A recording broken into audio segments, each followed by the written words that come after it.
Hai adik-adik, kembali lagi dengan Kak Rina di Online Class 101. Kali ini kita akan belajar Bahasa Indonesia untuk kelas 3 tema 6 untuk subtema 1 sumber energi.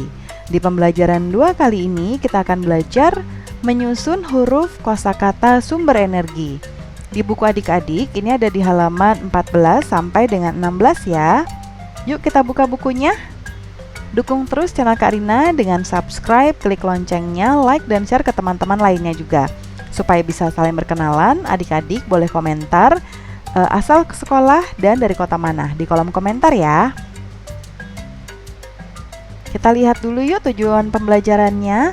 Yang pertama, dengan permainan menyusun kartu huruf, adik-adik mampu menemukan kosakata terkait sumber energi dengan tepat.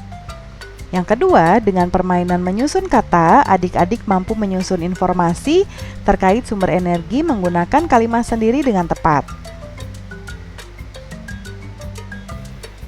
Jangan lupa untuk berdoa dahulu sebelum mulai belajar ya adik-adik.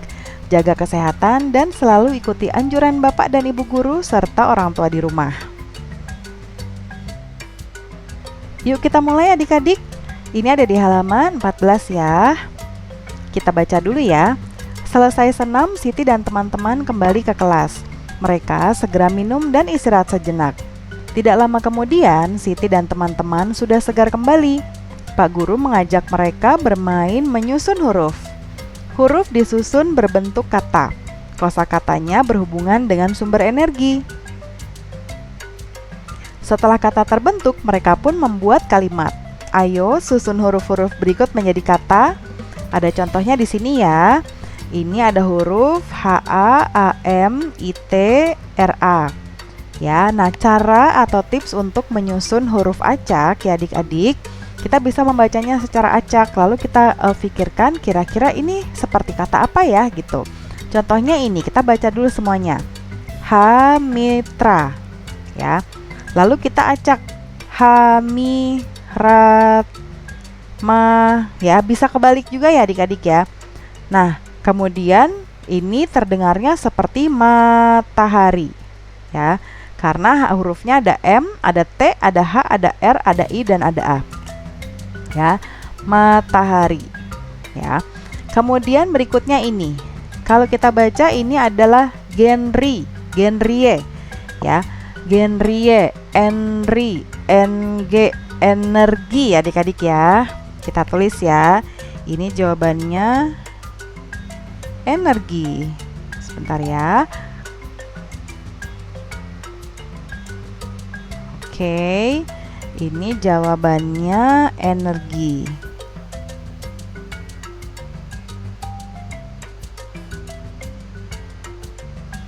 Lalu yang kedua. C-Y-A-H, cahaya ya adik-adik, mudah sekali. Oke. Kemudian yang ketiga, fotosintesis. Nah, ini pasti fotosintesis ya adik-adik ya. Fotosintesis. Nah adik-adik, kalau adik-adik ingat di pelajaran yang sebelumnya, ini ada bacaan juga tentang matahari sumber energi terbesar ya. Nah itu bisa kita temukan juga sebetulnya kosakatanya di sana ya. Yuk nomor 4, sapna, napas. Sebenarnya napas juga bisa ya adik-adik, tapi napas bukan kosakata tentang sumber energi. Kita coba lagi ya. Panas ya adik-adik ya. Kita jawab yuk, panas. Terakhir, sumber ya adik-adik. Kita tulis ya. Mudah ya adik-adik ya. Kita tinggal baca acak saja. Nanti kita seperti ingat-ingat kok kayak kata apa ya gitu. Oke? Nah, sekarang buatlah kalimat dari setiap kata tersebut. Contoh tadi matahari ya, katanya adalah atau kalimatnya matahari adalah sumber energi terbesar di bumi. Nah, sekarang Karina mau contohkan. Tadi kan yang pertama adalah energi ya. Air dan udara adalah sumber energi ya. Kemudian cahaya. Cahaya dan panas matahari merupakan sumber kehidupan di bumi. Itu contoh Karina ya. Lalu fotosintesis. Tanpa matahari, tumbuhan tidak dapat melakukan fotosintesis. Kemudian panas. Panas matahari dapat berguna bagi kehidupan manusia. Yang kelima, sumber. Semua benda yang menghasilkan energi disebut sumber energi.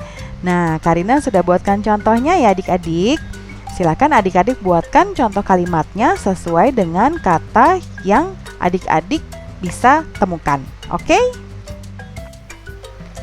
Baiklah adik-adik, itu dia pembelajaran kita untuk kali ini. Terima kasih sudah menonton sampai akhir.